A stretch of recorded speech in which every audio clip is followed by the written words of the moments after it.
Somewhere in the Mediterranean, there is a language that doesn't quite belong to any family you know. It sounds faintly Arabic, but it's written like Italian, and it's spoken by people who are unmistakably European. What is this language? Where did it come from? And why does it matter to anyone outside this tiny island?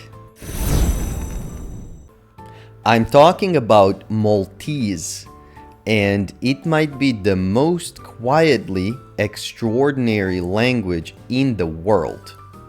Today, we're going to find out why, and I promise by the end you'll hear something in this language that will stay with you. Malta is a small island, 60 kilometers of land in the middle of the sea, sitting almost perfectly between Sicily and the coast of North Africa. For thousands of years, every major civilization that passed through the Mediterranean stopped here. Phoenicians, Romans, Arabs, Normans, Knights of St. John, Napoleon, the British. Each one left something behind, but it was the Arabs who arrived in 870 AD who left behind the deepest mark of all, the language itself. The Arabs stayed for about 200 years. Then the Normans came and converted most of the population to Christianity. The Arab rulers left, but the language stayed, hidden inside the mouths of farmers and fishermen, passed from mother to child, generation after generation, for over 1,000 years. Here's what makes Maltese almost impossible to categorize.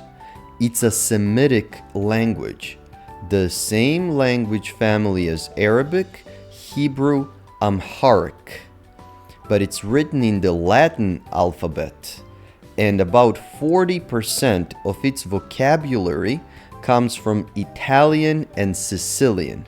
So, when a Maltese person speaks, they might use an Arabic root word, give it an Italian ending, and write it in letters that look just like English. There is no other language on earth that does this.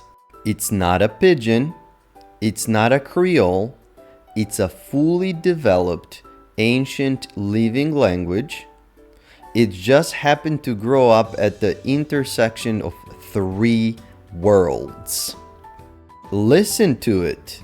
Even if you don't understand a word, notice the rhythm. Bongu, kifint, addiu, jintayep, grazzi. There's something that sounds almost familiar, and then something that sounds ancient, like a frequency you can almost tune into, but not quite. Here's the bigger picture.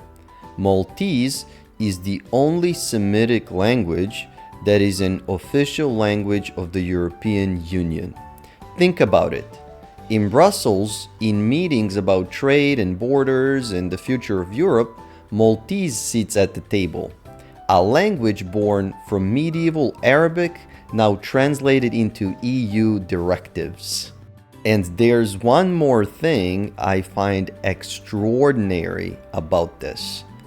The Arabic dialect that shaped Maltese, the one spoken by those medieval settlers, no longer exists anywhere in the Arab world. It's gone, extinct, but traces of it are still alive in Malta, which means that when a Maltese grandmother talks to her grandchild, she is accidentally preserving something that the rest of the world lost 1,000 years ago. Today, about 500,000 people speak Maltese. The language is taught in schools. There's Maltese pop music, Maltese cinema, Maltese social media. It didn't just survive, it adapted. Most Maltese people are also fluent in English. Malta was a British colony until 1964, so they moved between languages the way some people move between rooms. Maltese for home, English for work, Italian for the TV shows they grew up watching, 3 languages, 1 small island, and 1,000 years of history underneath all of it. I think what I love most about Maltese is what it represents. Languages don't just carry words, they carry memory. They carry the people who spoke before you and the places those people came from. Maltese is a reminder that history doesn't always disappear. Sometimes it just goes quiet and waits, hiding in the everyday conversations of fishermen and grandmothers and school children. If you're curious about languages, any language, not just Maltese, there's always more to discover. You can start exploring at scolingo.com. See you in the next one. Ciao.